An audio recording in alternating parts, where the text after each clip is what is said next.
Good morning, everyone, and welcome to this Committee of the Whole meeting for Thursday, July 18th, 2024. The TNRD acknowledges that we connect with many First Nations communities across our vast regional district, and today we are located on the Kamloops to Secwepemc territory, situated within the unceded ancestral lands of the Secwepemc Nation. The TNRD appreciates the partnership that we have with Kamloops to Secwepemc and respect the territory and land on which we gather today. We have the minutes of the Committee of the Whole from April 19th. So moved. Second. Director Sarai, seconded by Director Hall. Thank you. Are there any errors or omissions? All those in favor? Opposed, if any? That is carried. We move on to a delegation from BC Transit. We have Government Relations Manager Elise Wren.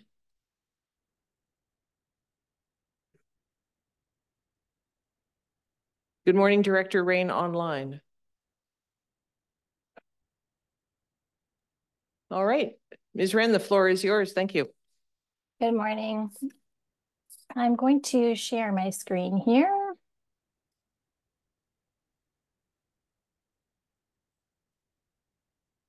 And I just want to make sure that you can see my slides here.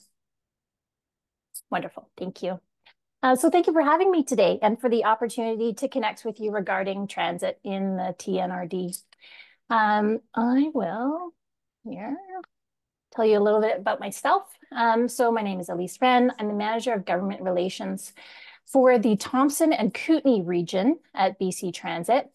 And what that means is I'm the main point of contact for local government partners. So if we're talking about your region, I'm the main contact for the City of Kamloops, City of Merritt, District of Clearwater, and Village of Ashcroft, Clinton, Cache Creek.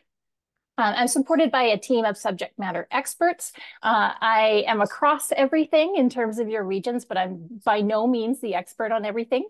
But I have those subject matter experts at my fingertips at BC Transit, and my role is to provide your government partners with access to whomever they may need at BC Transit. So my job is to monitor and communicate transit system performance, and then also identify risks, both to BC Transit, its leadership, and also to our government partners as well. I also have my colleague joining me here for the question period. Mr. Grant Brills is the Manager of Contracted Operations for BC Transit. So should you have any questions during our question period, he will be able to help answer those as well. So I'm here today to do two things. First, I'm going to do an overview of how BC Transit works and how the TNRD fits into that. And then I'd like to discuss BC Transit's proposed strategy for operational regionalization that you will have heard about recently for our Thompson transit systems, what happened and what will happen next. So here we go. Oops, there we go. So who does BC Transit serve? So you'll see BC Transit serves the majority of the province. So Vancouver Island, South Coast, South Interior, Thompson region, West and East Kootenays, and Northern BC. A reminder, if you don't already know, that BC Transit does not serve the Vancouver area of the Lower Mainland. This is managed and operated by TransLink.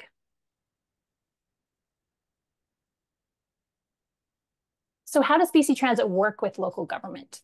We have a BC Transit partnership model, we have a shared services model, and we use a defined set of roles and responsibilities that each partner fulfills. So I'll go through each one of those with you. So our partnership model.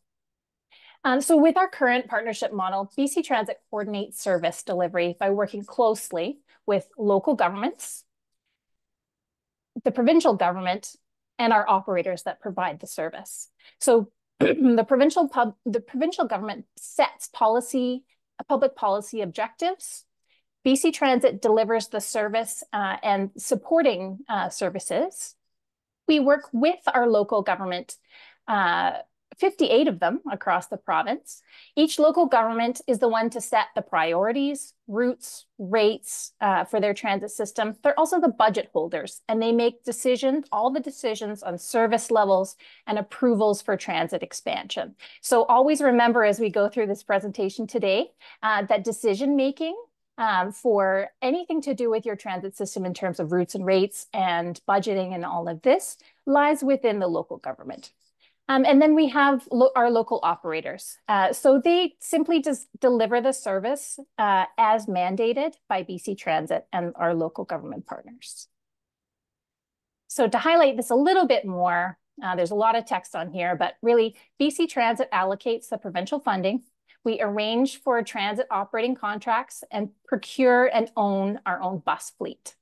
It's important to note here that although BC Transit provides the support and expertise in planning and scheduling of transit systems, it's the role of local government to set the fare prices, service levels, and routes, and the municipal budget.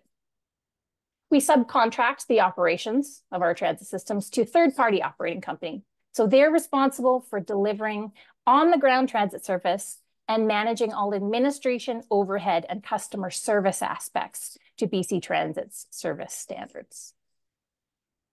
So here's our shared services model. This is a provincially mandated funding formula. You'll see two graphs here. So one is for conventional transit and one is for custom transit. So conventional transit, think of a larger city with set routes and a grid of transit system. That's the easiest way to describe to you conventional transit.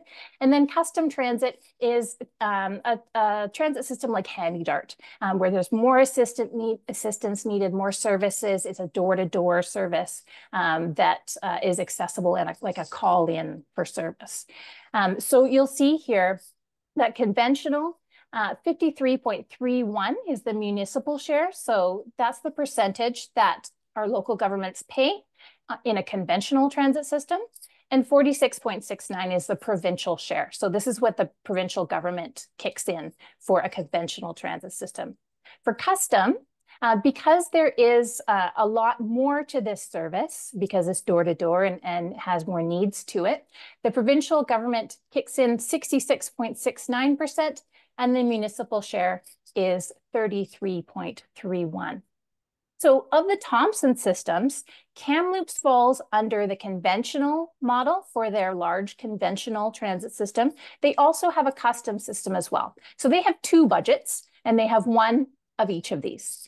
For our other Thompson systems, so for Merritt, Clearwater, and Ashcroft, they fall under somewhere in between. So what we call a paratransit system, which depending on their level of transit service is in between these two funding percentages. So I'll give you an example.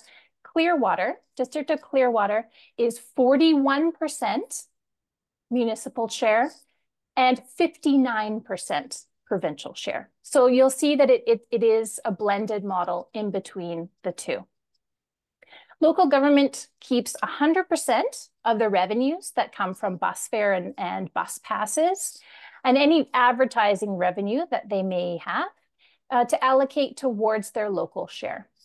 The remaining of this balance is made up through property taxes to make up this municipal share.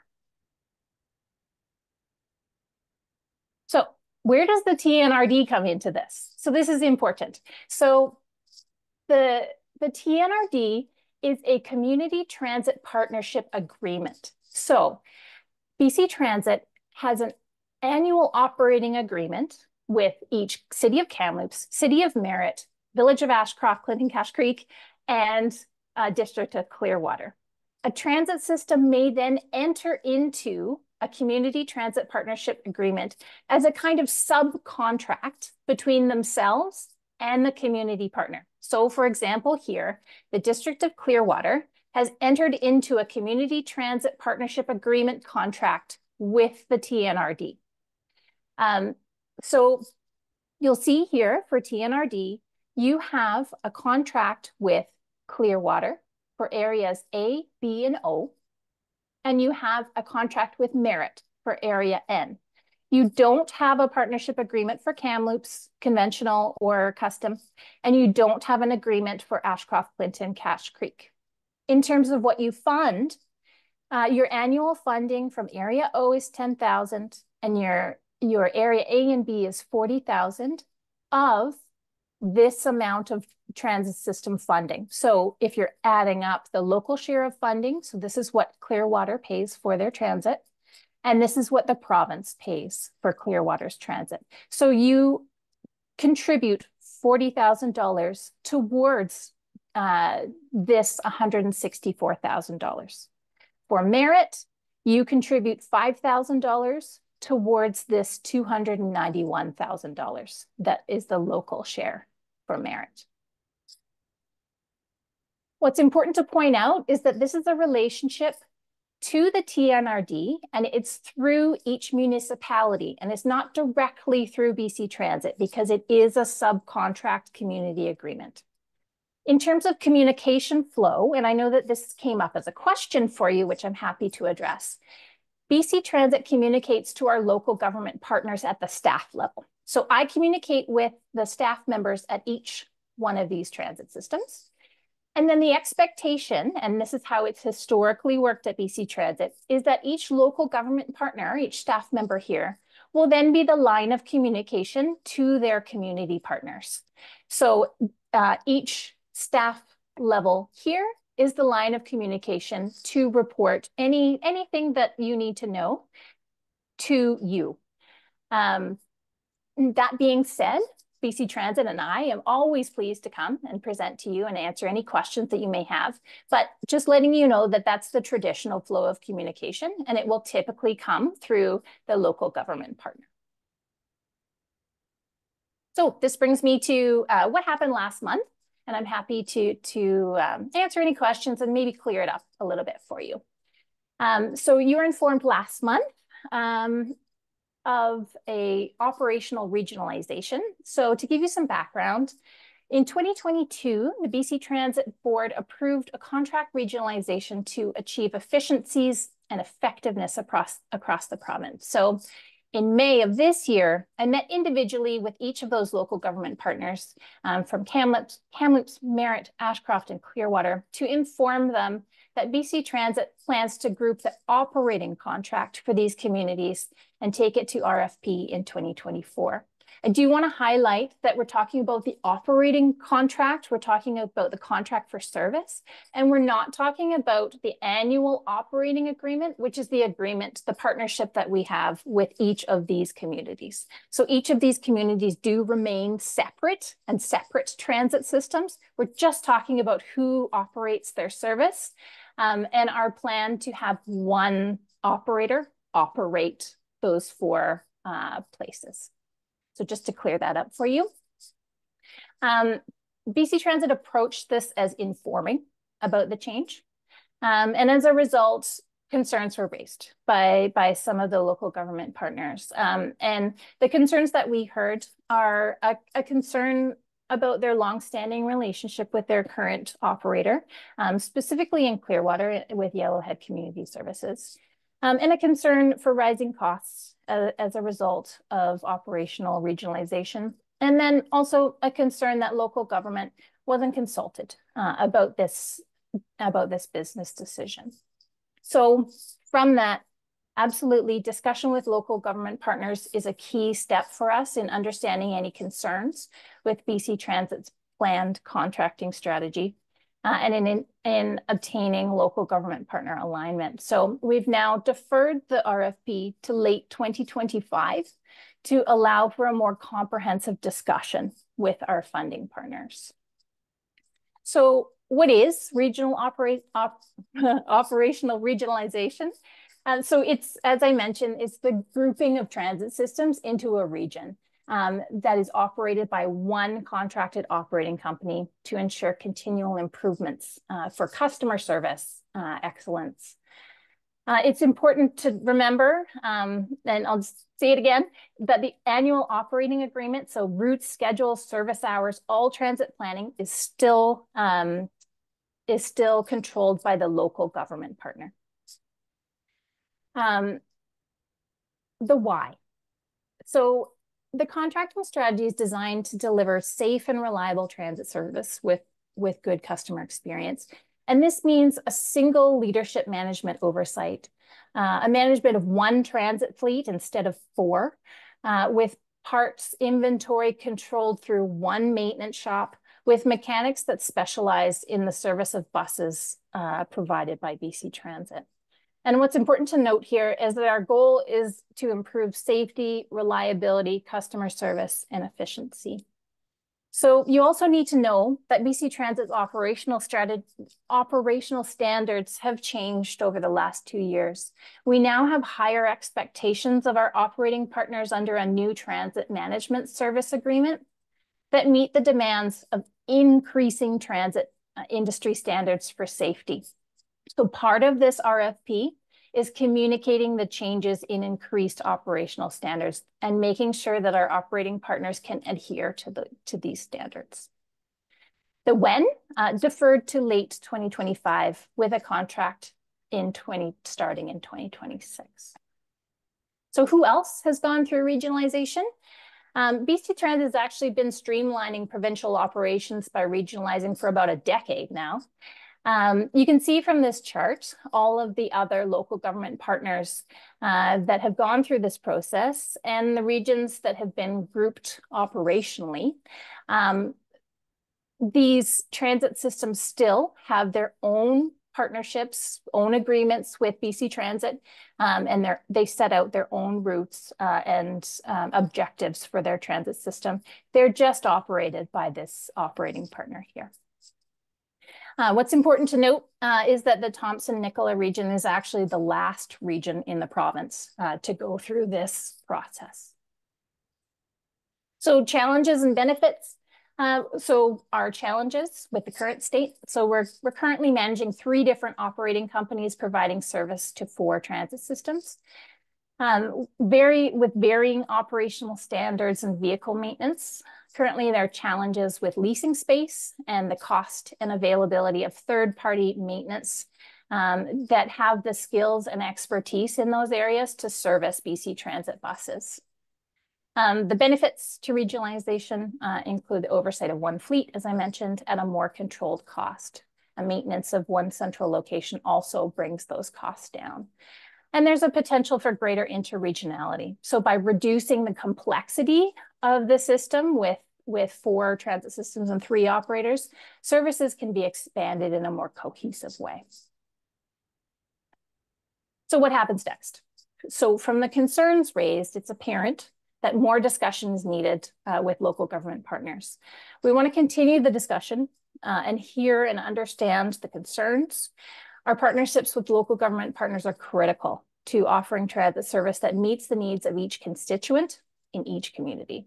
So the next step is to capture local context and feedback by engaging and communicating with all of our local partners. So I will stop sharing and myself and Mr. Grant Grills will take any questions. All right, thank you very much. I'd like to thank Director Blackwell for spearheading the arrangement of a meeting with Minister Fleming regarding this. That happened 2 weeks ago. Several representatives were able to be present at that meeting. The minister several times repeated the phrase, need to hit the reset button on this. So that was very good to hear. Some of the concerns raised were FAQs. Will this increase the cost to local operators? Answer, yes. So when we see that and that there was limited consultation opportunity for the partners, a lot of red flags were raised, plus the fact that Yellowhead Community Services has been a very effective operator, very, very good. They will be unable to bid under the current rules. So there were concerns about losing a very good community partner who has operated an excellent service. So questions, I see Director Sow, Director Stamer, Director Blackwell, Director Grenier. Director Sow. Thank you very much, Madam Chair, and thank you for your presentation there, Ms. Wren. I'm Electoral Area A, Wells Grey Country, the 5 unincorporated communities surrounding District of Clearwater.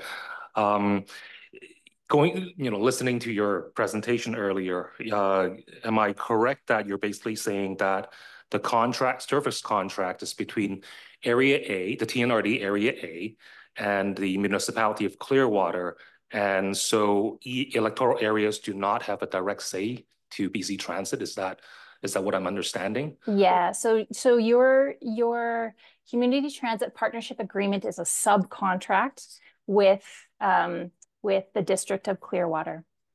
So you would be able to share your concerns with Clearwater, who would then share them with us, but that you don't have an annual operating agreement as the TNRD with BC Transit. That lies with Clearwater, and you are a subcontractor of that, if that makes sense.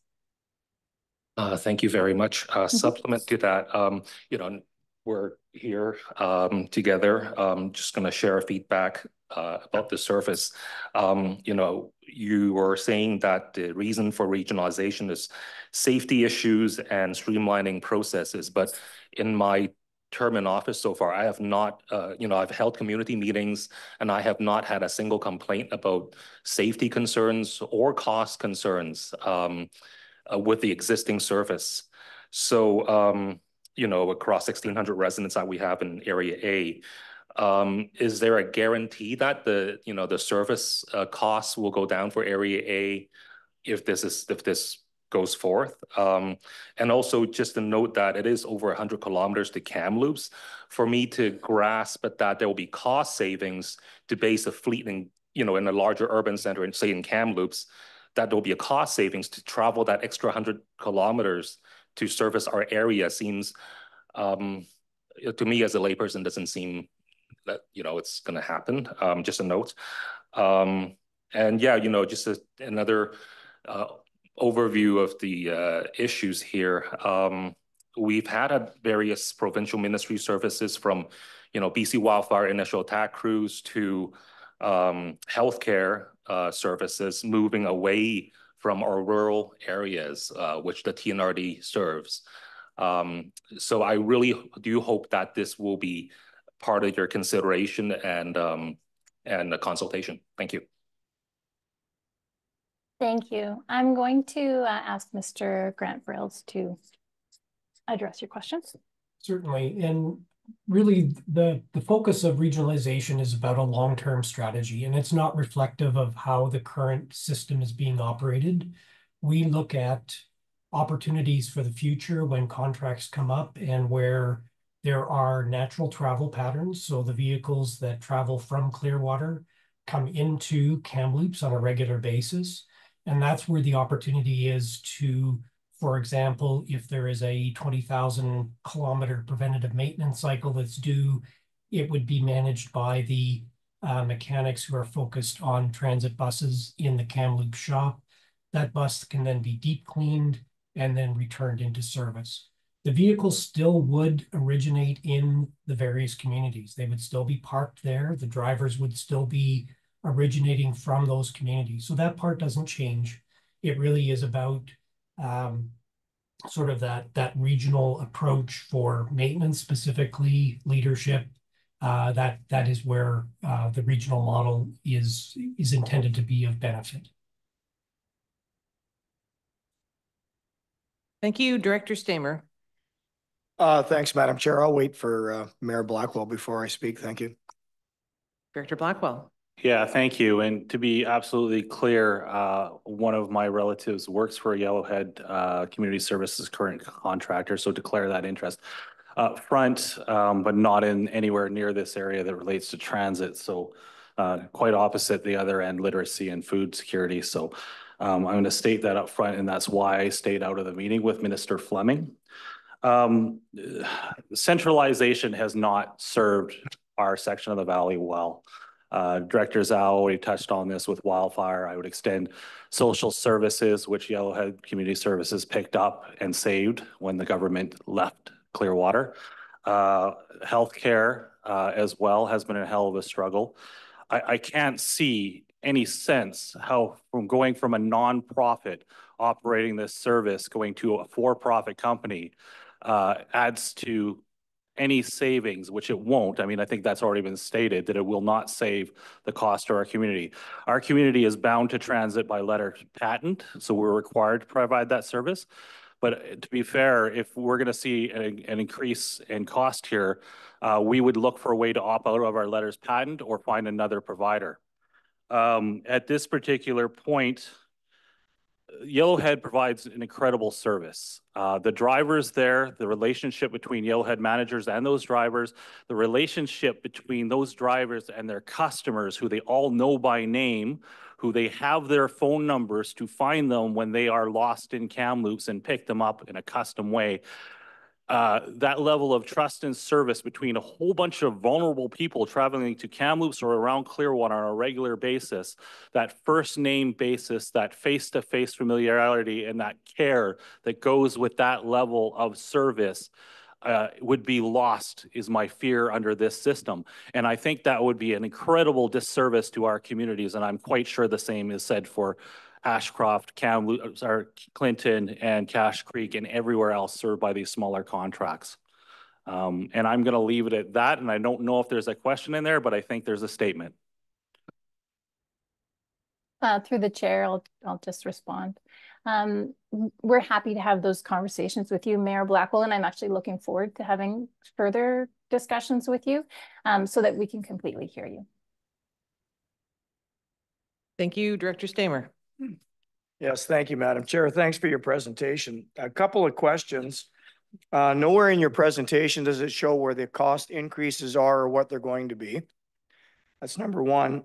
And number two, you know, there's a lot of assumptions that you're making in this presentation about improved safety standards and continually to keep going back to that when there's no proof that what you're suggesting is actually going to be more efficient or for as to my first question, more cost effective.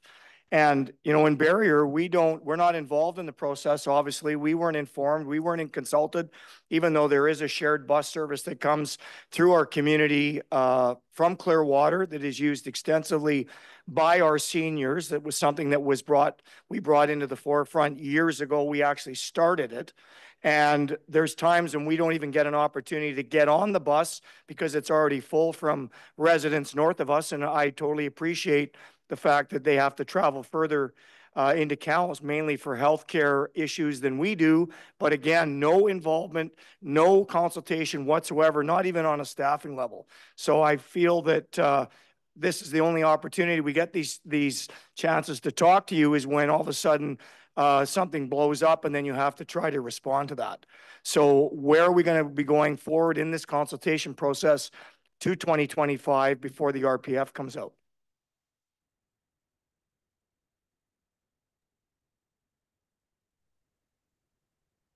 I think you're right that for a place like Barrier, you don't have a chance to, or you haven't had a chance to speak to BC Transit.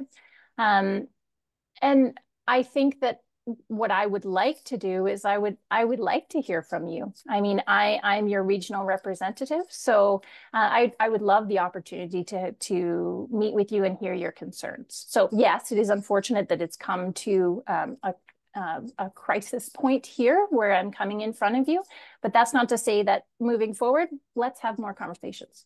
I'm always open to that. Supplemental? Yeah, thanks. Supplemental, again, we didn't see what the increase in costs were going to be with this regionalization. And the second thing is the reason why we're having the increase in ridership in Barrier is because of the state of the highway that we have to travel on a daily, weekly, monthly basis, particularly in the wintertime. And there's a lot of our residents that are quite frankly feel that it's unsafe to be able to travel on the highway. We have limited medical facilities in Barrier because it's been determined that we're close enough to Kamloops, so we don't have a walk-in clinic. Of course, neither does Kamloops. And so going forward, we need to be able to have these opportunities to discuss with BC Transit and other government officials to be able to improve this level of service. I agree with you. Grant, would you like to address the costing? So absolutely, costs have been increasing in the majority of our transit systems, and we do anticipate that there will be cost increases when we work through the RFP process and sort of share the cost between various systems. We do our best to minimize the impact that it would have on individual local communities.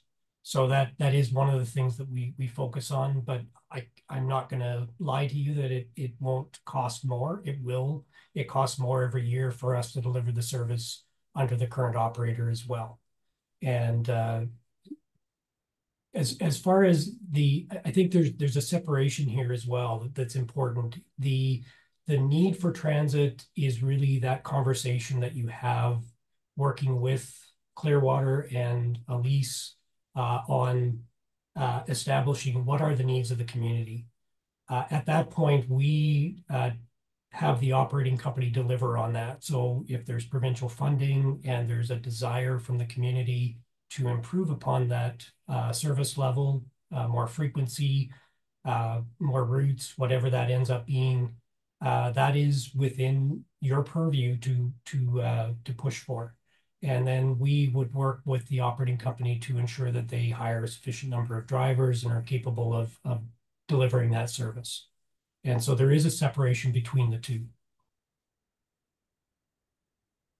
Thank you, Director Grenier. Thank you, Chair, and I guess I'm wading into a hornet's nest here.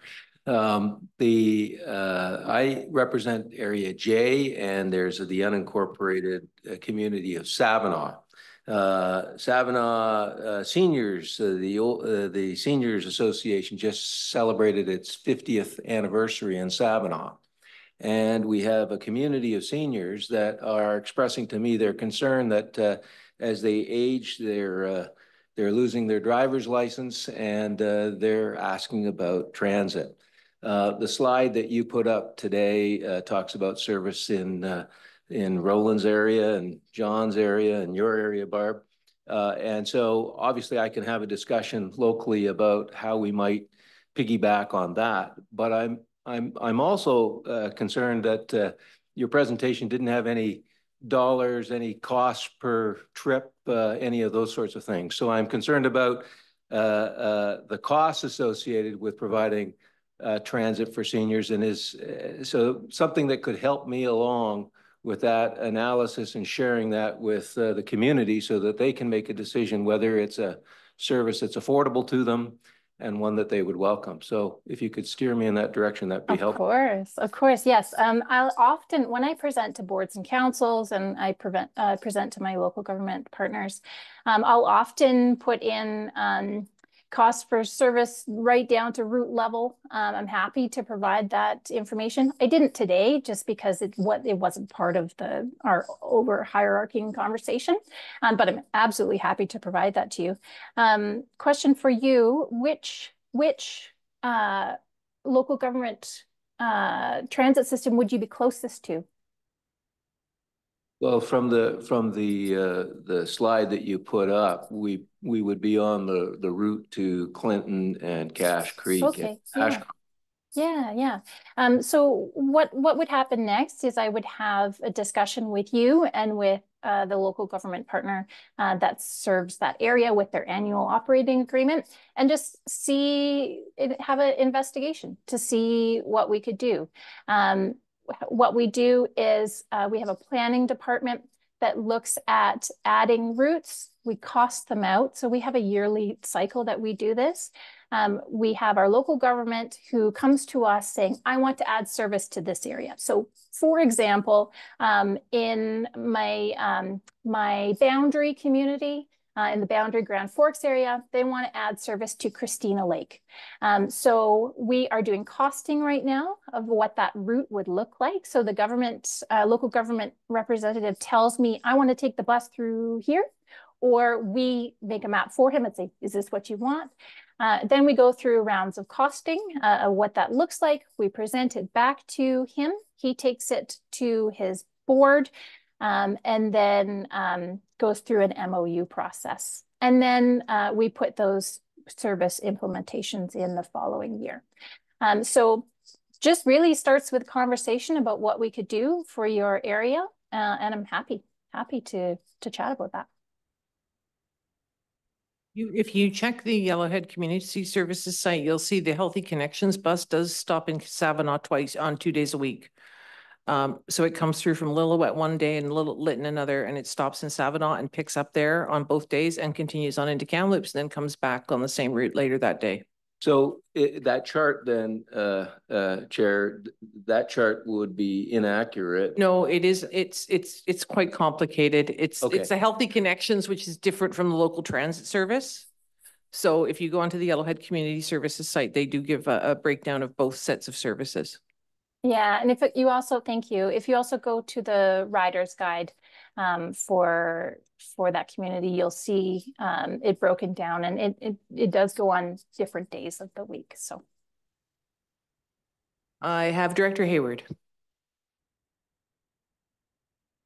Thank you, Madam Chair. I'm the director for Area O. So I also understand Yellowhead Community Services contribution. With this project, it is shocking that you folks did not let our areas know, because you are impacting a lot of people who work for Yellowhead Community Services. You're also impacting the people who get picked up at their door, et cetera. You haven't mentioned anything about that. Yellowhead Community Services doesn't drive up and down Highway 5. They go around the block and they pick up people and they take them back, and they get them from the doctors and they take them back. It's a process that is incredibly well run and well organized. And I find that as a government body that you guys have really missed the boat as far as investigating this before you come forward with it. I'm not saying it's a bad idea, but please look at what you're doing. And by the sound of things, all of this is going to be run according to your laws and organizations. So does that put all of these drivers out of work? Does that put all of these mechanics out of work? What does it do to Yellowhead Community Services and their budget? So I think there's a lot of questions that should be asked before we just say, yeah, let's go forward. This is a great idea, because there's impacts to our small communities. And thank you for listening. thank you. Through the chair, absolutely. And this is the reason I'm here today, is to tell you, yes, more discussion is needed, especially with our local government partners. We were at the stage of informing. We weren't at the stage of going out to community members. We were just at our initial stages. So please do keep that in mind. But we do have a response about local jobs, and I'll have Mr. Brills address that. Certainly, and our goal is not to impact the local workforce. What we would expect is, if there was a change in operator, that the same drivers that are working on Friday would be the same drivers working on Monday. So the expectation is that we don't want to lose that local knowledge, the local capability of the driving force. So that part would not change. The routes do not change. So really it would be who is leading the operation and managing it. That would be the major change in anything that would occur as part of an RFP. As far as mechanics, one of our challenges in many of these small communities is their capacity and capability to look after our transit buses. They are not regular vehicles in most cases, or if they are, they have added components that create complexity. And so for us to be able to have service providers, mechanic service providers that can prioritize our vehicles to ensure that we have them available to go out when the runs are scheduled, that's really important to us. And so it's really that whole piece of ensuring that we're able to deliver transit near 100% of the time of what's scheduled. Director Blackwell. Yes, thank you. A couple of follow-ups to that. One, my understanding is that the decision to go forward with this model was a done deal at the BC Transit Board over this past winter. So you're actually coming now trying to do consultation after the fact that a decision was made to go to this regionalization model and put this contract out. The second one, quite frankly, it's kind of insulting.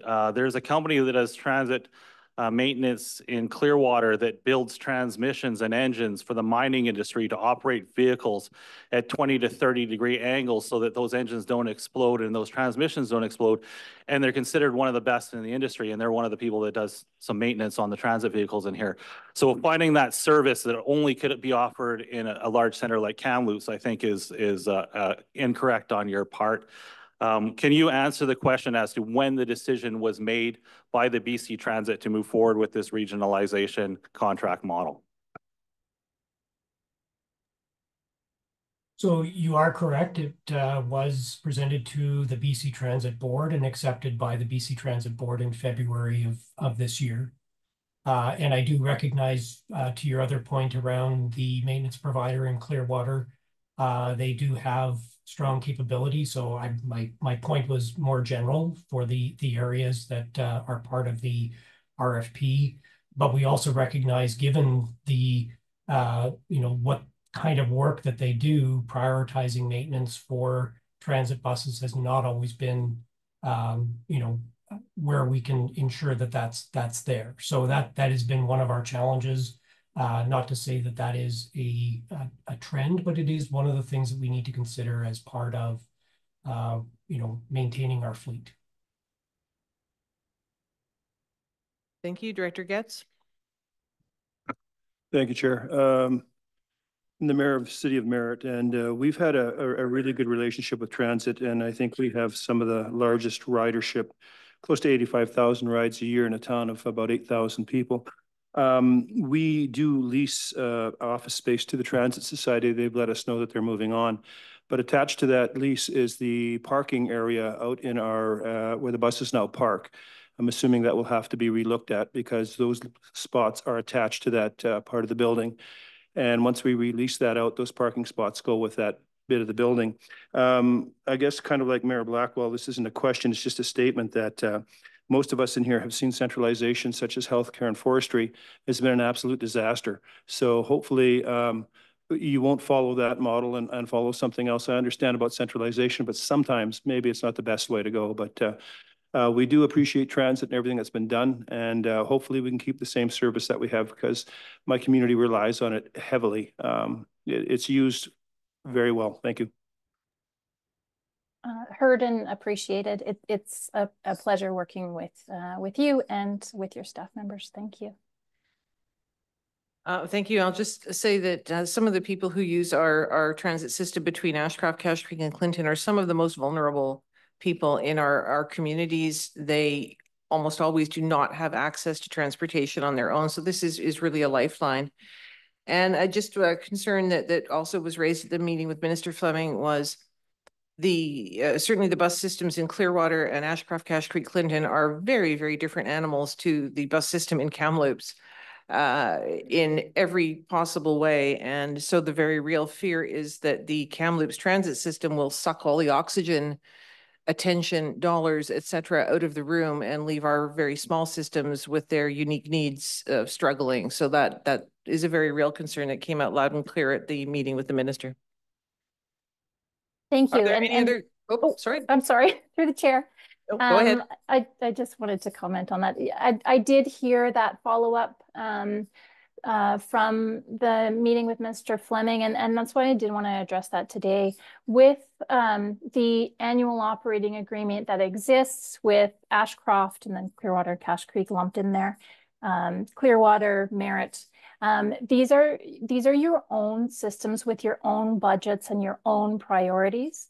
No matter who your operator is, no matter whether they are coming from Kamloops or originating from Merritt, that doesn't change. Your deciding ability on all those parts of your transit system does not change. There's no changes to that. So each operating area still has control over those parts of their transit system. It's just the company that is delivering service of those buses, delivering the transit service. If that answers your question. Thank you very much. And we'll finish off with Director Laird. Thank you, Madam Chair. I'm the area director for Area M, which is right around Merritt. I notice on your presentation that Area N is part of the contract. I don't think Area N even gets any bus service. Most of it is in Area M. I was a little surprised to see that we weren't there and Area N was. But I would like to see, coming for regionalization, the cost savings, where you're saving money, the overall operating costs of the system now, and how regionalization is going to improve services and improve affordability. In my experience, when we centralize something, the rural communities always lose. And it looks like we're doing the same thing now that we've done prior to this. And I don't think at this time, whether the board will accept the recommendation that we centralize our services. I don't support centralization. When you look at the spread out communities that are dealt with, having one person, wherever they are, company, replacing volunteer services, it doesn't make sense to me, unfortunately. Anyway, thank you. All right. Thank you very much for the presentation. And we certainly look forward to some presumably robust discussions over the next year, 18 months or so. Thank you very much for the opportunity, and thank you for your comments today. Yes, thank you. All right, we move on to 5.1, a report from Manager of Operations, Jamie Vieira, regarding what I think will probably be a new acronym to add to your library of acronyms, CIROs, but I will let Mr. Vieira explain how to pronounce it because he's the one who invented it. Thank you for that, Chair. And yes, I am proud to be the inventor of an acronym. We'll see if it sticks or not. But as I was writing this report, I realized that I was typing a lot of words, and that's what acronyms are invented for, right? To make it easier to type and to confuse people who don't know what we're actually talking about. So yes, this is a follow-up to, I guess, a number of discussions we had here at the board level. We had a presentation from a group in Knutsford who was kind of the first community-based group that was contracted by BC Wildfire last year on the Rossmore Lake Fire. They presented to our committee of the whole here back in March, I believe. And then subsequently, we had a discussion at the electoral area directors meeting in May about options to provide some sort of support funding to these organizations moving forward. So before we dive into what that looks like, a bit more of background. So yeah, what happened last year was really, I'm calling a precedent from BC Wildfire. A good precedent was set where they contracted directly with, well, I shouldn't actually say contracted. Technically, the members of the community associations were hired on as stat hires under the coverage of BC Wildfire. So they weren't contracted as an organization. They were individual stat hires that are then covered under the insurance and WorkSafe of BC Wildfire. So that enabled them to work within their own community under the direction of BC Wildfire for various wildfire protection. So then coming out of that this year, this winter, what BC Wildfire is doing is running a one-year pilot program where they have actually come up with funding to train community groups. So the basic training, the S100 and the S185. To date, there are 9 organizations within the TNRD who have taken advantage of that training and actually a growing wait list. One of the basic, there's a number of requirements, and actually the society, so one of the requirements is that it needs to be a registered society. And there's actually a contract agreement that the society signs with BC Wildfire to take advantage of this training. Number of things are mentioned there, but one of the things, just for the context of this discussion, to be clear, it does not guarantee that this, the members of the society won't get evacuated. It does not guarantee that they will get hired if there is a fire. It more is enabling, okay, we check all the boxes that now they can be hired if they're needed and to respond to a fire in that area.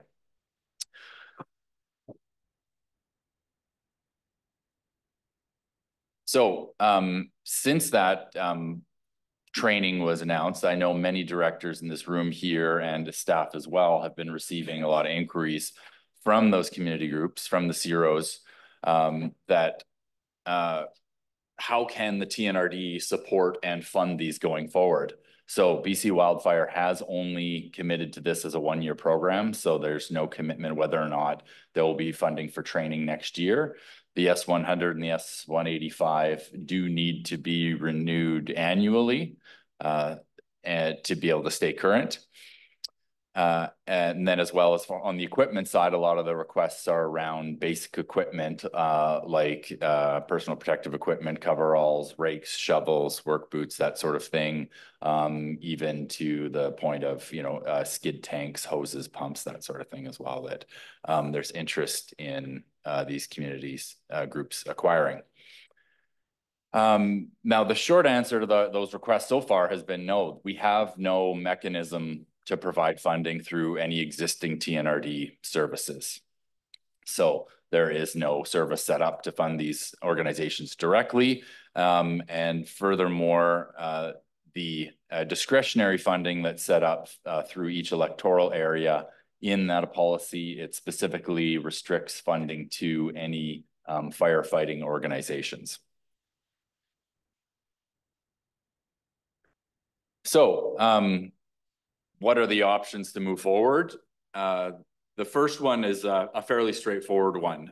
So to that grant and aid policy, that policy could be amended. So I'll back up and explain the rationale for having that specific language in the policy to not fund firefighting organizations was around the decision of the board to I guess from a liability point of view, distance themselves from funding structural firefighting organizations that we had no control or responsibility for.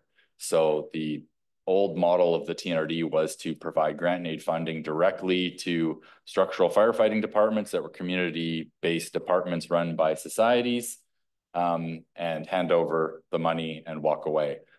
So it was decided by the board based on legal advice that we should move away from that model. That was significant liability, and that's what led to the majority of the volunteer fire departments in the TNRD becoming TNRD administered. So we could fund them that way, and we have some control over the administration. Anyway, a bit of a sidebar, but that's what led into clarifying that discretionary fund cannot be given to any fire departments that we don't have ownership or control of. Now, back to the option here, what we could do is amend the policy to be a little more clear in terms of what is and isn't eligible. So instead of just the general statement saying no firefighting, no funding for any firefighting organization, we can clarify of what is or isn't eligible. So for example, shovels and rakes could be eligible, skid tanks could be eligible, but still SCBA packs, fire engines, fire halls, those wouldn't be eligible. So drawing that line between what is structural firefighting versus what is wildfire firefighting protection. Same thing goes on the training side. So training for S100, 185, first aid courses that are definitely needed and applicable to wildland firefighting could be applicable, but a course on ladder or structural rescue would not be eligible under this program.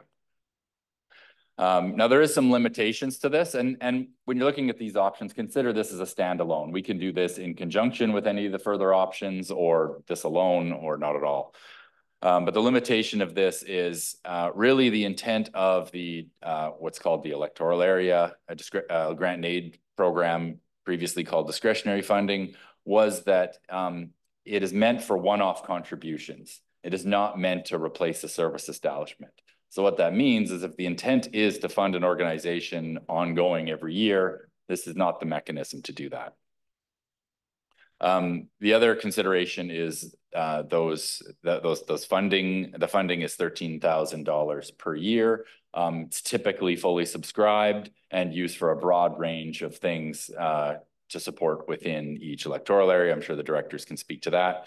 So adding sort of another eligibility in here would possibly limit that funding to other organizations that were previously receiving this funding.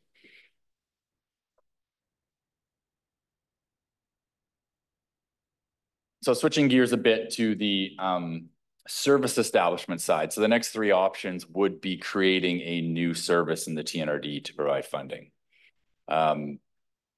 So the first option is really a cut and paste after our current regional search and rescue model, where it is funded by, it's fully regional. That means all municipalities and all electoral areas pay into the single pot, if you will, and they contribute based on converted assessment. Then all search and rescue groups within the TNRD annually apply for base funding, which is given equally to all the different SAR groups within the TNRD. And then separately, they could also request specific grant funding for equipment or training. We have 2 intakes a year for that funding, and staff review the applications, then make recommendations to this board who approves the funding. Just to put into context, it's that the annual budget for that is $155,000 a year. Yeah.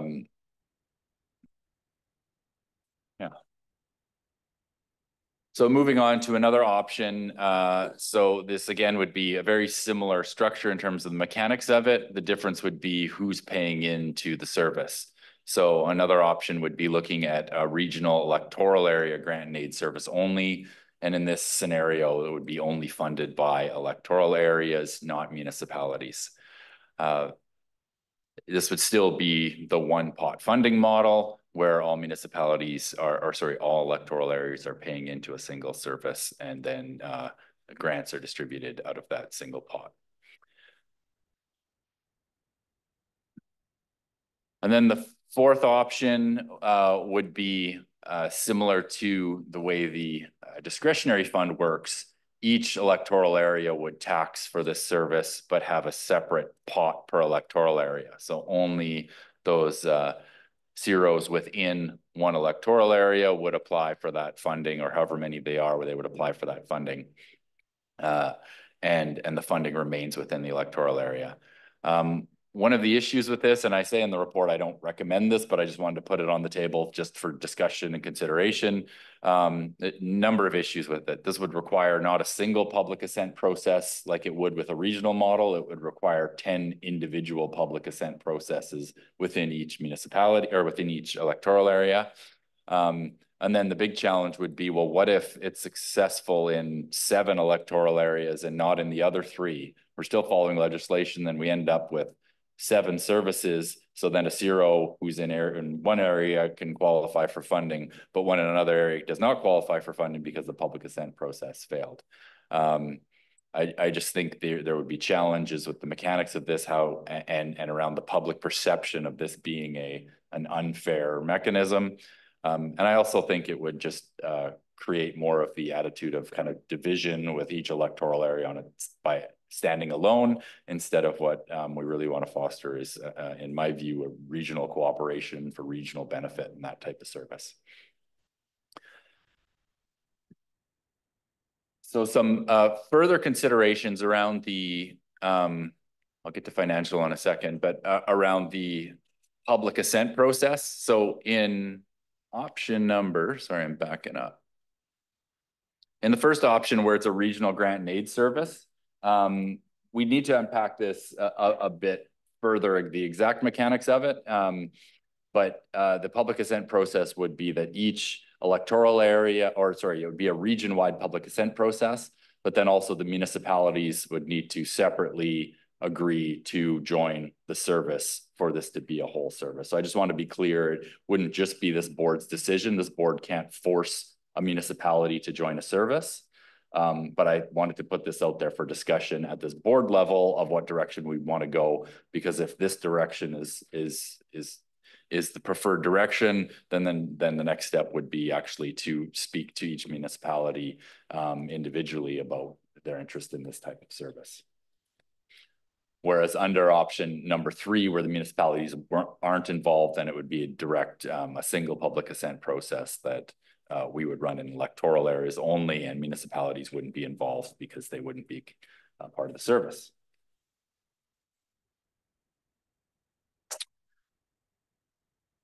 So under the financial considerations, as I mentioned, the current search and rescue grant aid is $155,000 a year. I mentioned there's presently 9 of these CROs who have received this training as part of the pilot program. I'm putting a rough estimate out there that easily I could see 20 groups being interested in, applying for funding, getting society status. The public assent process that we'd run, whatever mechanism we'd run it, we set a maximum tax requisition. So that means that we cannot tax beyond that. However, that does not mean that's what we have to tax. So whatever the maximum is set at would be what would be approved through the public assent. So if, for example, we only anticipate 10 groups applying for funding in the first year, then we could budget a lower amount. And then as more groups come up, we can increase the budget and therefore increase the taxation up to whatever the maximum is set at. So just for discussion purposes, I'm throwing out the number, about maybe $200,000 a year would be the maximum tax requisition that provides $10,000 a year funding to each of these organizations. The model, again, it's right in the name, but to clarify, what we're proposing is purely a grant and aid model. We're not trying to set up a structure to fully fund all operating costs, not setting up a structure where we are taking ownership or responsibility. Again, the same model as the search and rescue program. We do not have control or ownership of the search and rescue organizations. They have other funding mechanisms. They're society-based, other fundraising. This is just one component that could help support this operation. And just as a reminder, BC Wildfire is not committed to funding beyond this year. I tried to push them on an answer on this, didn't get a clear answer. They definitely did not say that they wouldn't consider it going forward, but because this is the very first year, I think they're just seeing how this year plays out and whether they'll fund the training next year. The reason I bring that up, because if they don't fund the training next year, obviously that's a big significant cost just to recertify every year. The certification of those courses is 2 days, and then recertification is a 1-day course to the recertification. If BC Wildfire continues to fund those on an ongoing basis, which I hope they will, then this type of grant funding could be used to help equip them or for other training courses that are required.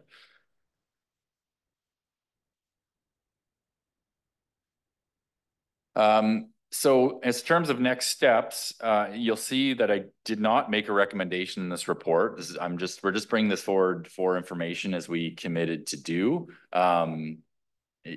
This committee can give staff direction to pursue this further or take this back and think about it at this point. But if we move forward, just to be clear in terms of timeline, public assent would not occur in 2025. So we'd be looking at a 2026 public assent to actually establish the service. 2025 to establish the service, taxation, and the service beginning in 2026. Around the amending the policy, discretionary policy, option number 1, that could happen in more short order. That could allow funding through that option 1 in next year.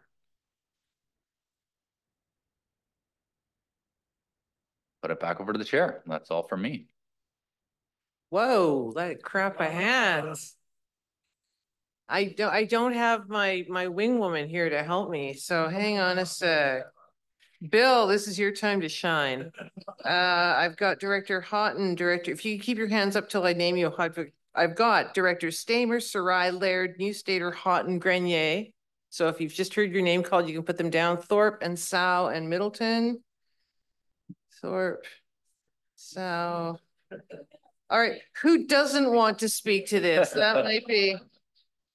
it might be easier. Director Getz, did I see your hand? No, I didn't. Director, there, color me surprised. All right, he's biding his time. All right, so I've got Stamer, Sarai, Laird, Newstater, Houghton, Grenier, Thorpe, Sow, Middleton, and Morris. Director Stamer, lead us off. Thanks very much, Madam Chair. Thanks for the presentation, Jamie. Yeah, isn't that something? I mean, we've come a long ways from what we were expecting through the last few years to, I heard just the other day that small fires become large fires very quickly and we have to get on them very fast. Wow, what a revelation. And I want to thank all the user groups that have been involved from last year's fires till now in all the organization, particularly through the TNRD and Mr. Shrepnick's office in putting all these programs together. I think that there's a really good community buy-in, and I would really like to know where that opportunity will be for a report on how it's proceeding and where it's working well. I think this is something that's incredibly encouraging for all of us. And I certainly support this program, even though we're talking mostly in the electoral areas. It also has a direct result with the municipalities as well. So I'd like to be able to implement this as quickly as we can. Thank you, Director Sarai. Thank you, Madam Chair. I'd like to echo Director Stamers. Jamie, thank you for that. I remember when the Knutsford group came here last year in May, I believe. Great presentation. It was like, wow, if we can get more people signed up. And you mentioned 20 groups. Is that 20 new groups or 20 new members that you think would be coming forward? That's my first question. Yeah, thanks for that through the chair. 20 groups is what I anticipate easily. We're already at 9 who have trained, and I think there's about 3 or 4 on the wait list to also take advantage of training. And I think if there's a couple things, if BC Wildfire is committing to funding this longer term in terms of the training, and if TNRD establishes a mechanism to help support that, then it'll encourage groups to, you know, form societies and get more organized, knowing there's some support out there. A supplemental, Madam Chair. When you said the funding and same as search and rescue, the funding that TNRD would put forward, what's the oversight there? Would we have somebody on a board? Do we have someone on the board of search and rescue that sees where our funding goes, or do they report back to us? Yes, thanks for that. So no, we don't have someone on the board, but we do have a reporting mechanism. So it's a grant and aid program where a couple things. They would the model is they would apply for funding, saying what they're using the money for, and then they report back by year end proving that they used it what they say they're going to use it for. And if they don't meet our reporting requirements, then they're ineligible to apply the following year until they meet those requirements. Director Laird. Madam Chair, when we create a service like we're proposing now, what is the added cost of staff, and are we going to have to hire a person to run this program? Like, how does that cost? And I know the $200,000 is a direct fee that we can see, but what does it cost actually the TNRD staff to run a program like this? Will it be included in the budget?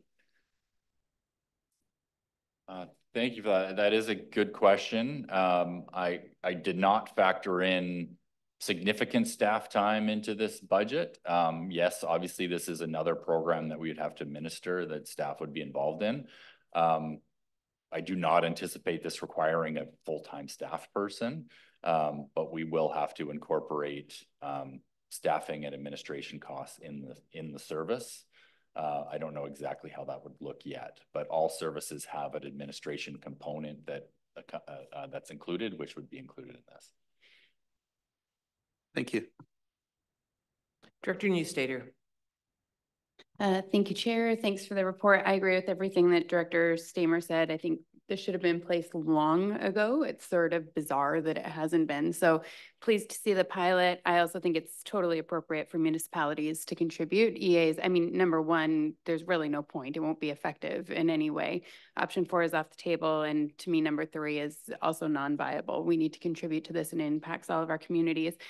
My only concern is around the scope creep of this beginning to fund wildfire services. Seems like a very slippery slope to me, and a classic pitfall of government is offering a little bit of dollars for a pilot year that becomes invaluable to areas like ours, and then we pick up the cost and off we go, and suddenly we're responsible for wildfire costs and response. So at this point in the conversation, I feel like this is a great thing for us to be talking about. The options are fantastic. I would prefer to see that we recommend option number 2 to BC Wildfire to fund, as opposed to us moving ahead and saying, okay, we'll pick up this tab. I realize we're being proactive. I appreciate that. I think it's good to have in our back pockets, but I'm very nervous about starting to fund something that should not be our responsibility. We know where that goes. We see it over and over, where we are picking up the dollars for something that is outside of our scope of responsibility. So my preference would be that we submit this option number 2 to BC Wildfire and say, you know, after the task force recommendations, after the efficacy of the 1-year pilot program, we would like to know your plan before.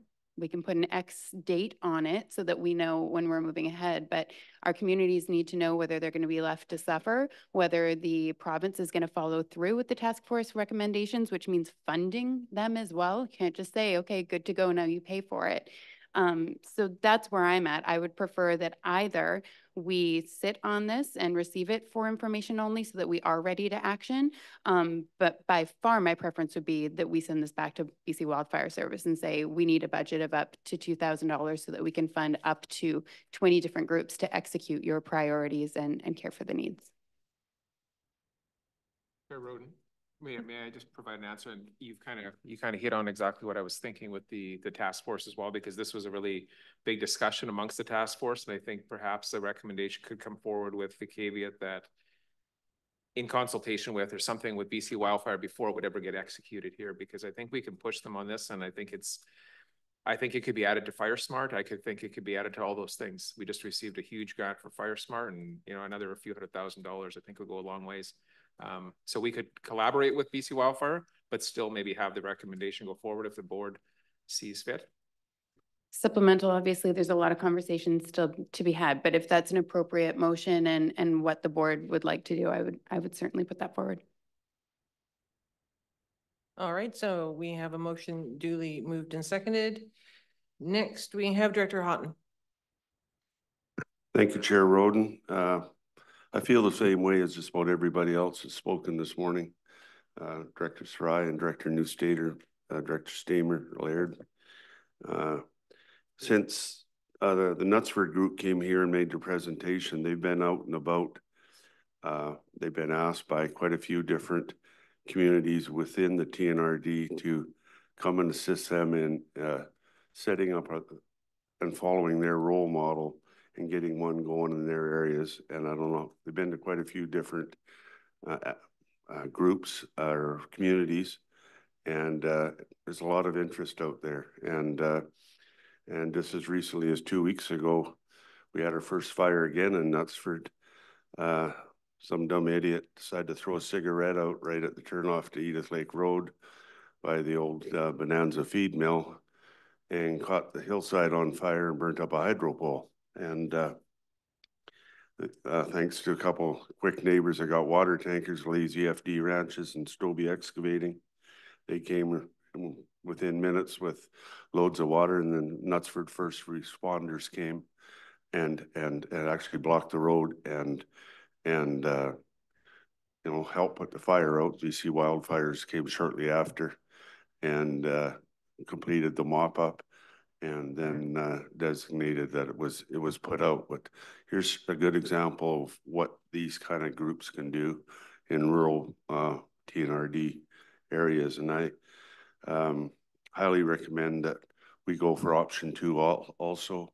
I think it gives us regional cooperation between our EAs and our municipalities, because we're all in this together.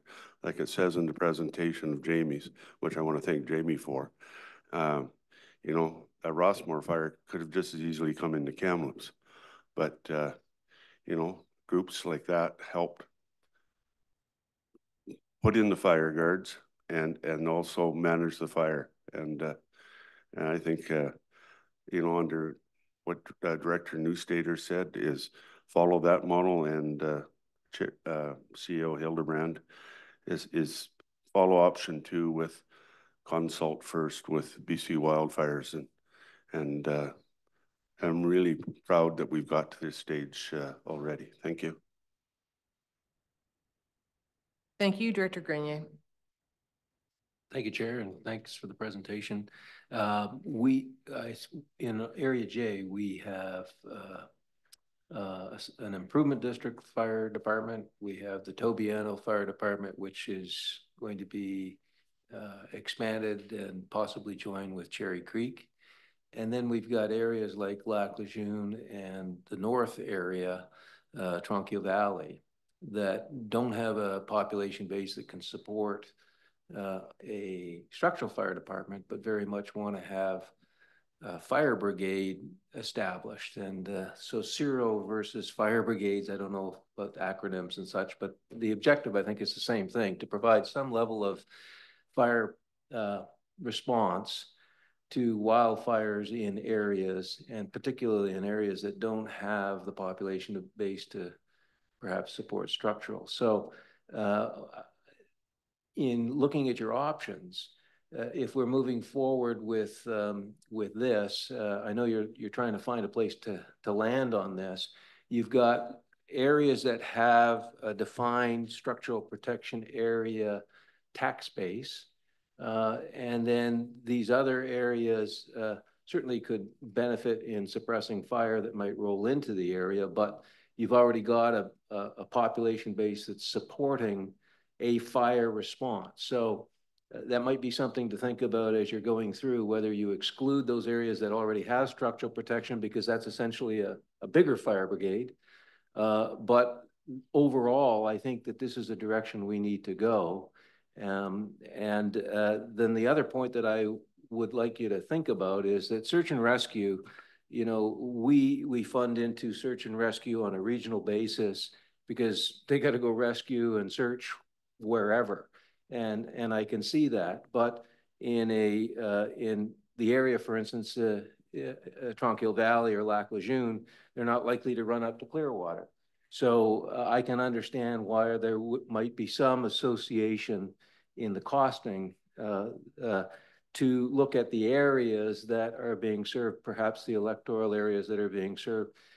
I don't have an answer on landing on option 1, 2, 3, or 4, but I can see people saying, well, if I'm already supporting a structural fire protection and that sort of service, why am I funding another one over here? There has to be an answer to that eventually. So those are comments. Thank you. Chair Roden, yeah, sorry. Just to your comment about our corporate fire departments, if they were to ever be engaged with BC Wildfire to go help, they would be funded separately. So that would be separate from residential structural protection. So keep that in mind. I think you know that. I just want to make sure that we're on the same page. It's just supplemental to that. That's a great comment. And when we did our trip up the North Valley and we were talking to fire departments, I was asking each one of the fire departments, what's your protocol arrangement with BC Wildfire Service? And essentially what we were hearing up and down the valley is we're going to respond within 2 kilometers of our boundary, whether or not it's a structural fire or not, because we are interested in putting that fire out instead of monitoring the fire. So we already seem to be morphing in the structural protection area into this area. We've offered S100 and S185 training to some of these people. And so I think that there's this realization that there has to be some kind of work with BC Wildfire Service on structural protection fighting. But where we run into this problem, the previous council, I remember Mel Rothenberger talking about a Pinatan Fire Brigade that couldn't get funded for whatever reason. I've got 2 areas that want a fire brigade, some kind of funding, some kind of capability. And this is seeming to fill that gap. So I'm excited about that. Sorry, and if I may, just through the chair, the one other comment is there is something in the task force recommendations that speaks exactly to that, where our fire departments that we run and operate have an agreement set aside and set up prior to the fire season that they know exactly how they're engaged, when they're engaged, immediately when they leave their jurisdiction or their borders. So that's already in place. And I don't know, Jamie, I think you'd be, if there's anything more to add. Yeah, I guess on the same lines, just wanting to kind of clarify, and I appreciate Director Granier's comments. And the reason I didn't use the term fire brigades is that there's existing fire brigades, volunteer fire associations that are society run that do identify as structural protection and will respond within their own group as into structural fires. And that's where we need, what I strongly recommend is we still need to have that clear line that we're not going down the road of funding structural protection that's not certified, that's not adequately trained. And that's why the board set the policy when they did. But this enables this avenue of a community group that wants to be equipped and trained to be able to be hired by BC Wildfire in the event of a fire. So it's different than deploying themselves. This is the idea of, if there's a fire in your community, you now check all the boxes that BC Wildfire can call you up and hire you. That's what we're enabling. So I know it's kind of nuanced, but I do want to draw that line of why I didn't use the term fire brigade, for example. I have Director Thorpe, then Director Sow, Director Middleton, Director Morris. Okay, I think this is long overdue. As I'm from Area I, and Area I is burning. We've had 9 fires in the last week. We've got a major fire happening right now. We have people evacuated out of Annabelle's. I would like to see a hybrid of option 1 and option 2, where maybe we change the wording with the grant and aid, that we can help with some of that. Because if we do go with option 2 and we're applying, then we've got that option that we can also help some of our residents, also that we could get started earlier on this. The cost of not having something like this in place, I don't think I need to remind any of you what that cost is. Look at Venables right now. BC Wildfire works like an army, and so it does take time to mobilize. These little crews, they can watch. They can maybe deal with a spot fire until BC Wildfire can get there and then step down. And I think that the cost ideally would come from BC Wildfire, but I don't think we can afford to wait for BC Wildfire. I think we need to do something now. We do not want to lose another community, however small that community is. Right now, we have those little brigades doing this job, but they're not being funded. They're doing this on their own, and they're funding it on their own in a lot of the cases. The issue is a lot of them are not trained. I mean, they have learned on the job, but I would really like to see that training in place so that we can keep our residents safer. And I would speak very highly in favor of option 2, but I would also like to recommend that we tweak the grant and aid. Thank you.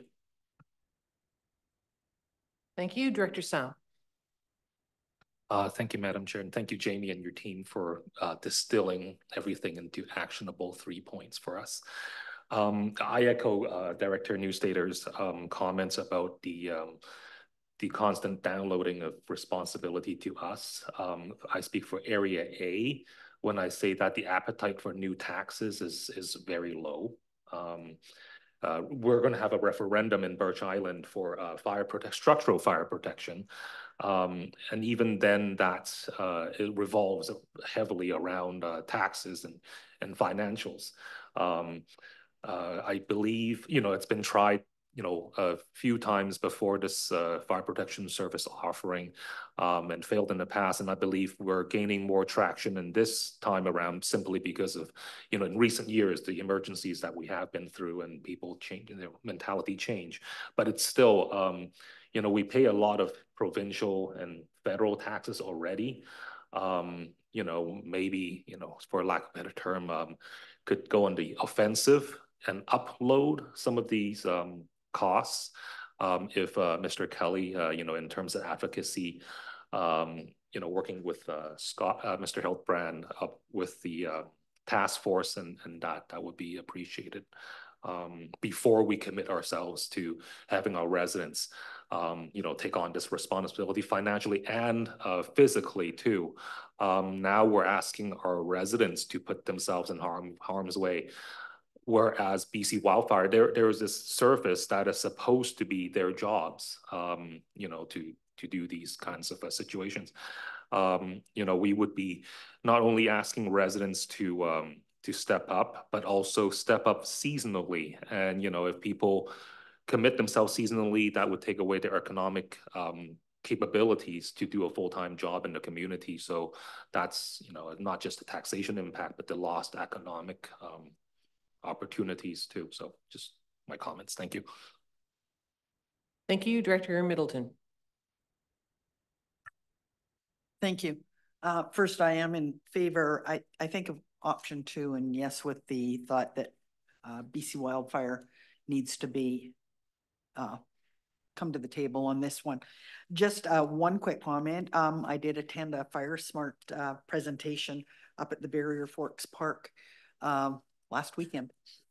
Really well done. It was a great opportunity. They had about probably about 20 locals attend, and also 2 representation from a couple of groups there that are providing the sort of first response to wildfires in our area. So that was great to see.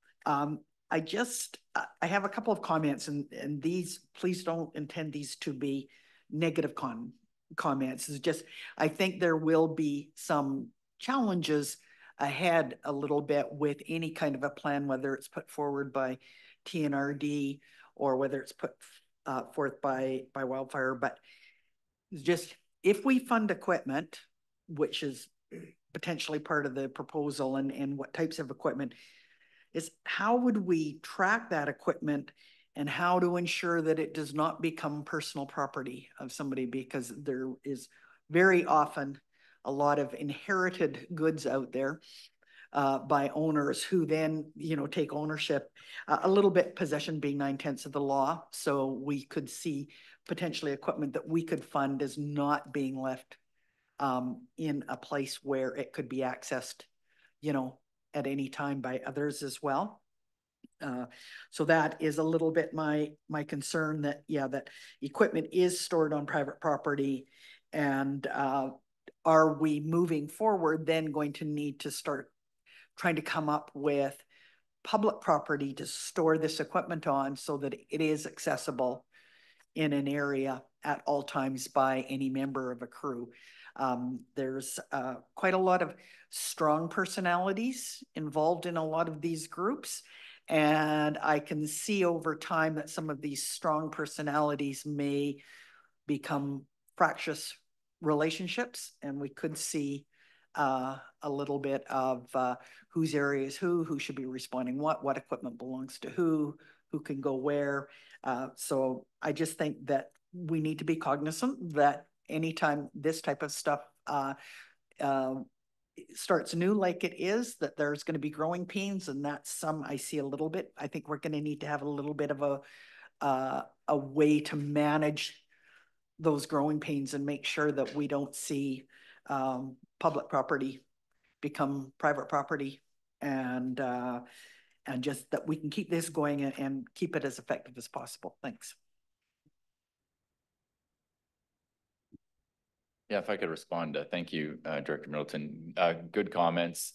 I think those are valid concerns, and that's one of the reasons that I think it would be imperative that, again, this funding only be eligible to groups that have formed a society. And so through that grant and aid agreement that would exist if they receive the funding, there's reporting requirements, and then the society, that your comment about equipment, again, valid. The society would then be responsible for that asset, and their board of directors as a society are responsible for that. But yeah, to be clear, the idea would be if it funded, like, again, going back to the search and rescue model, they apply for funding for, let's say, new harnesses, and we review that, approve that, and then the society has to prove that they've used that money for that purpose, but they retain ownership of that. It's not a TNRD asset, it's the society's asset. But all good comments, but just wanted to point that out. Thank you. And Director Morris?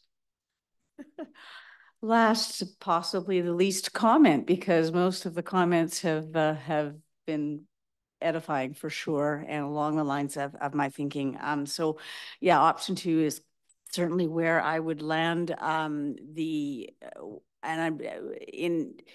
The one that I would add to that is that there is an ability to embrace the municipality as well.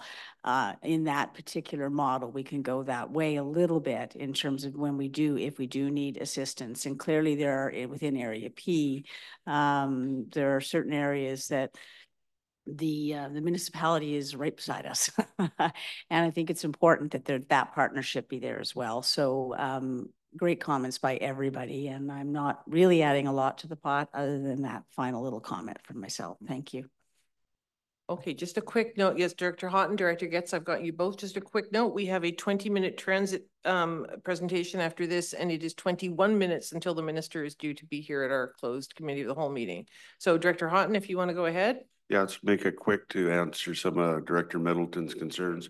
What our society has done in Knutsford, they've acquired a CCAN, and one of the neighbors who's not a member of the society, George Little in Knutsford, has donated the use of a piece of property that he has on the Goose Lake Road to store it. So it's not being stored on Terry Dressup's or Gordon Peterson's property. It's a non-member's property, and Mary McGregor is my sister-in-law, and she's a very prominent legal advisor in this town, oversees the running of the society. So I just wanted to share that with you, just tell you how we've handled those concerns, because that was one concern.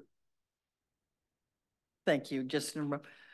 And I think the model that the group in your area has created is the one to use.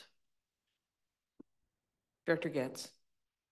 Yeah, real quick, just Director Middleton's comment about equipment. One thing in the community that we're very cognizant of is when fire underwriters decides that we need to upgrade our pumping policy, we're left with no choice but to replace a fire engine. So just to be under the, would this group have the same fire underwriters situation where if they feel the pumping capacity is no longer adequate, they would have to then be forced to buy a new fire engine? Just curious. Very good question. Answer is no, they would not be included in fire underwriters because they would not be rated as a structural protection. They would also have no authority as a fire department. So again, this is just the model of a society would check all the boxes to be enabled to be hired by BC Wildfire. They would not have any standalone authority to respond or offer any sort of rating under the fire underwriters. So the requirements in terms of what equipment and training they have, really under this model I'm talking about, is just set by BC Wildfire. In order to be eligible as stat hire, you need steel-toe boots, coveralls, rake, shovel, S100, S185. And then if you have this other equipment like pumps and hoses, then great. We can utilize that, and they would get compensated for that in terms of the way BC Wildfire compensates their hires. Thank you. Now, I know we did have a motion on the floor, which was substantially option 2. Director Thorpe has expressed a wish to work in the possibility of EAs being able to use discretionary grant and aid funding at their discretion. Is it the mood of the room that be added as something that is also investigated? I'm going to scandalize Mr. Lois here. Is everyone all right with that? Because I have an amended motion that I could read out just to see what everyone thinks. And that is that we instruct staff to begin the necessary work to investigate the establishment of a regional CERO service funded by all EAs and municipalities with the option of additional grant and aid funding from electoral area directors at their discretion. Is everyone okay with that? Director Eustater? I'd accept that as a friendly amendment. All right, thank you. All right, thank you. So we are, Mr. Lois, are we voting on that whole thing that I just read off, which I will give you a copy of in case your typing wasn't fast enough? Thank you, Chair. My typing was fast, but it's definitely typo-filled. So, but yes, as there was no, there was only the one motion that was put forward on the table by Director Neustadter, who has confirmed, and along with Director Stamer, the friendly amendment that you have made, which is broadly all within the same bounds. So I'm absolutely fine with one single vote on all of that. Awesome. On the motion then, all those in favor? Is anyone opposed? All right, thank you, Director Rain. No one opposed, that passes unanimously. Great, we move on then to a report from Manager of Solid Waste and Recycling, Adriana Mayu. The podium is yours, you're already there. Good morning, thank you, Chair Roden. Where's the little clicker?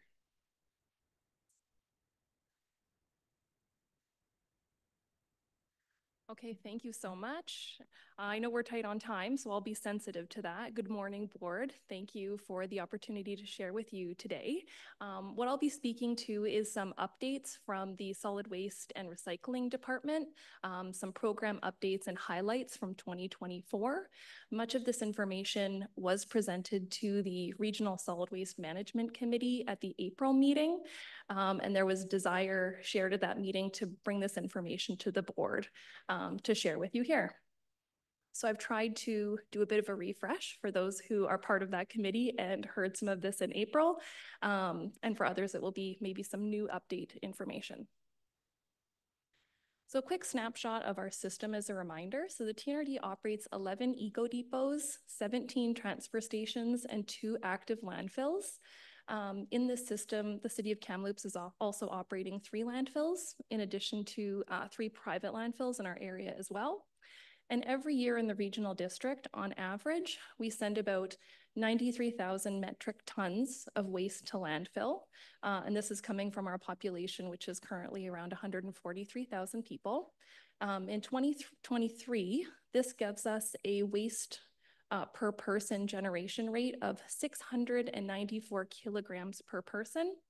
One of our main goals in the Regional Solid Waste Management Plan is to reduce that number to 500 kilograms per person by 2028. So a lot of the programs I'll speak to are in support of reducing that amount to landfill. Happy to report, though, that we're also diverting and recycling a lot of material, on average around 33,000 tons per year, which results in a diversion rate of around 32% in 2023. So this is our overview of our annual waste to landfill from 2016 to 2023. As expected, as we grow as a population, this is a slow and steady increase. And we're trying to sort of combat that by recycling and diversion programs. This is a little more varied, but we can see that we've got an upward trend. We're diverting more, we're recycling more. We've also been reviewing our diversion and recycling data. So you see a big jump up in 2020 from 2019. This is that we're now tracking more materials. I'm excited to share with you all today as well a new program alert. We are now signed up to accept light bulbs and ballasts at all eco depots in the regional district. So there is a limit in place of 16 bulbs and 16 fluorescent tubes at one time, but we're now accepting the following products, which is CFLs, fluorescent tubes, high intensity bulbs, incandescent and halogen bulbs, mini bulbs, LEDs, ultra high performance lamps, and UV bulbs as well. So if you have any of those, you can now bring them in. One of our goals in the Regional Solid Waste Management Plan is to increase recycling. And on January 1st, as a reminder, we did review our tipping fee structure. We always want to review it to make sure that it's encouraging source separation of material that can be diverted or recycled.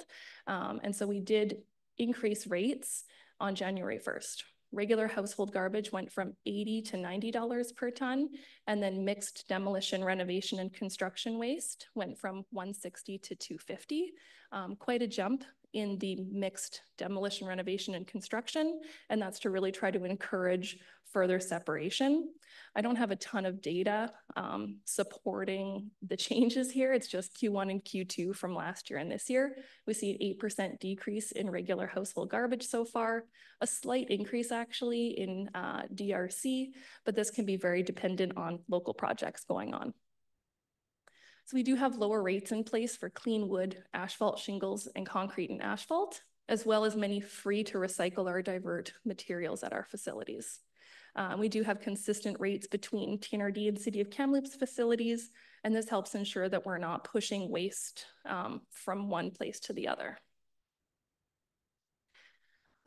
Again, along the same vein here, to support increased recycling is an update on our mandatory recyclable disposal ban.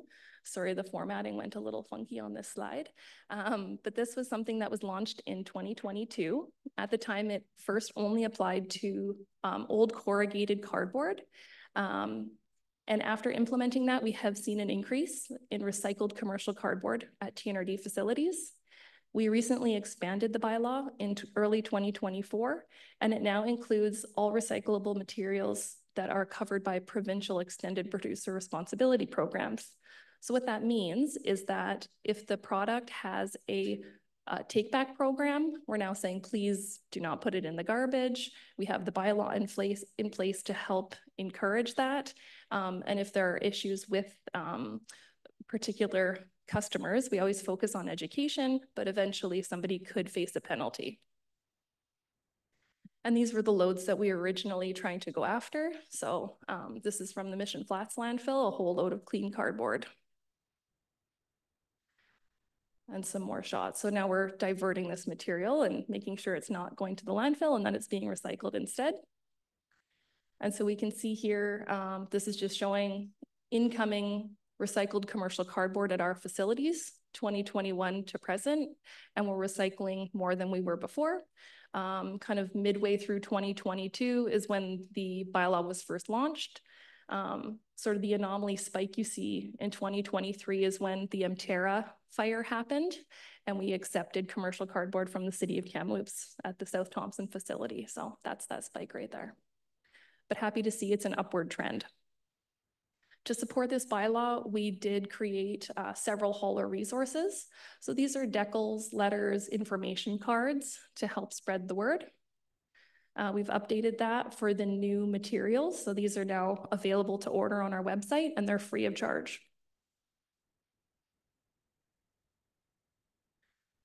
We did highlight this information in the fall 2023 TNRD newsletter as well.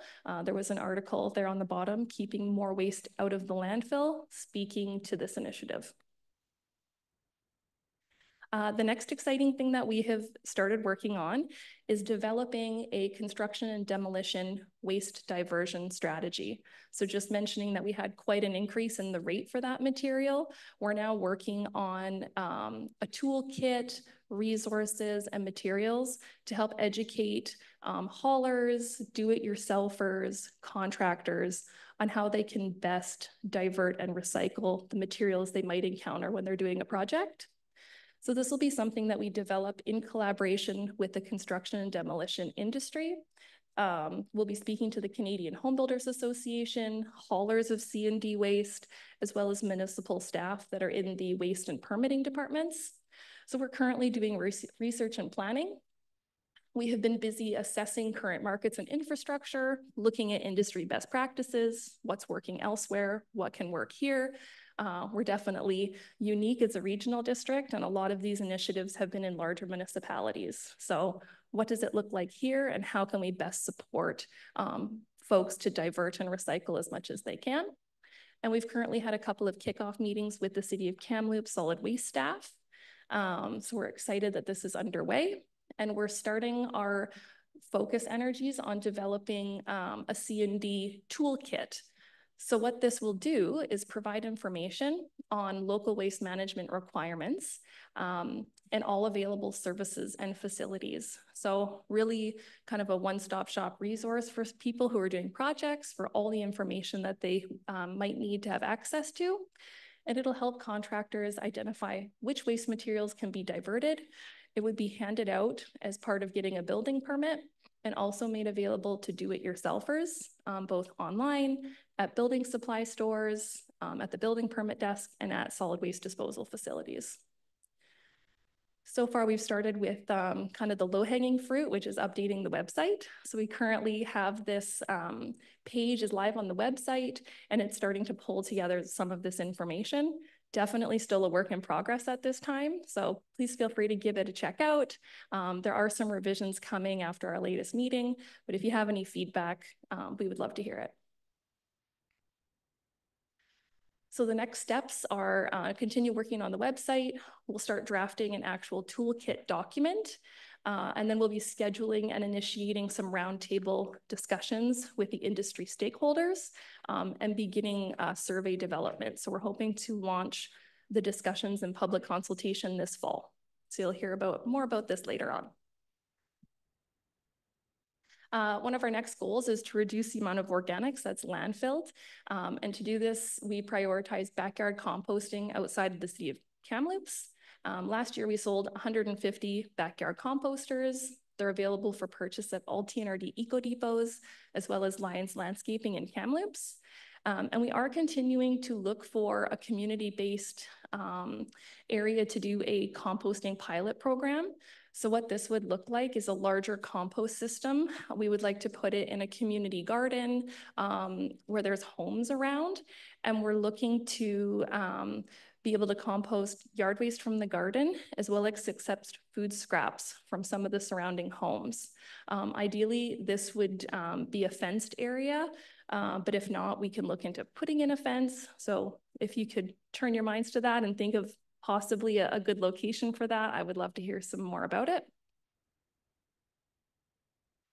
And then, of course, in Kamloops, this was an initiative in the Regional Solid Waste Management Plan, is developing food waste processing in Kamloops and then establishing organics collection. So last year that launched citywide.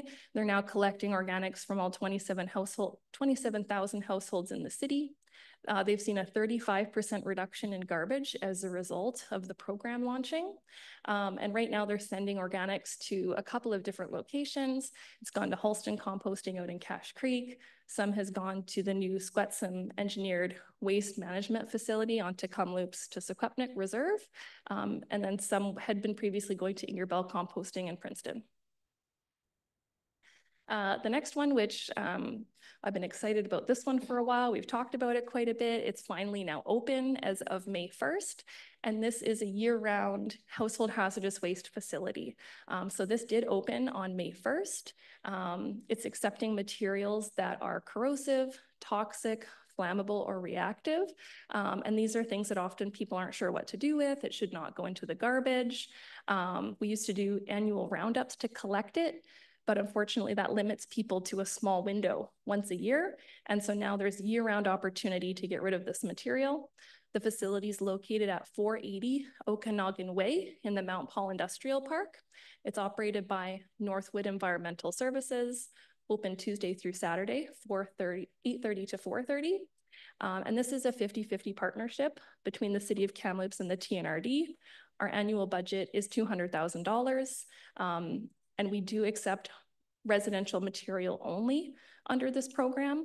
The facility also does offer commercial service, but that's a separate function, and folks would have to pay for their drop-off and schedule an appointment. And this is what the facility looks like. So they've done kind of an overstructure. You drive into that area, and then they have a variety of kind of sea cans for storing and organizing the materials. When you visit, you'd place your items on the yellow sorting table. You'll be greeted by an attendant, sign a declaration form just stating where the material is from and that it is from a residential source.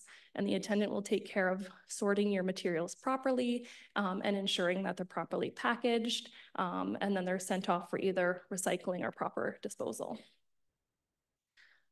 This was also highlighted in the spring 2024 newsletter with an article right at the top telling everybody that the facility is now open.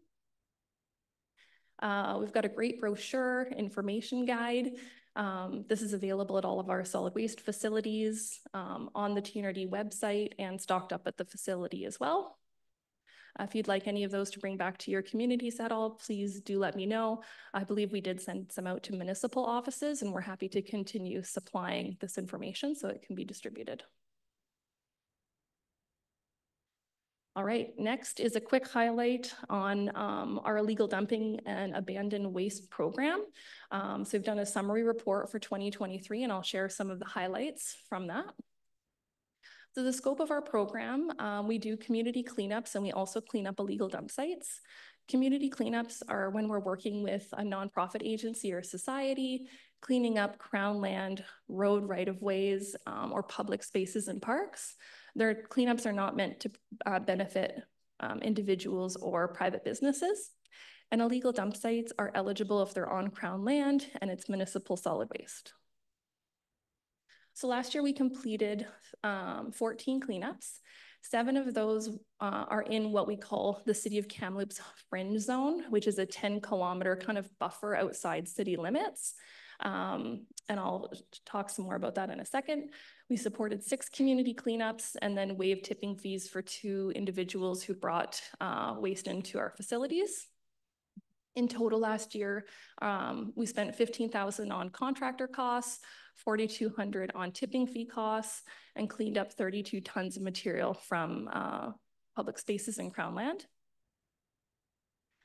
This is a map showing the cleanup locations. You see the city of Kamloops there, and that yellow highlighted area with the orange buffer, that's the fringe zone.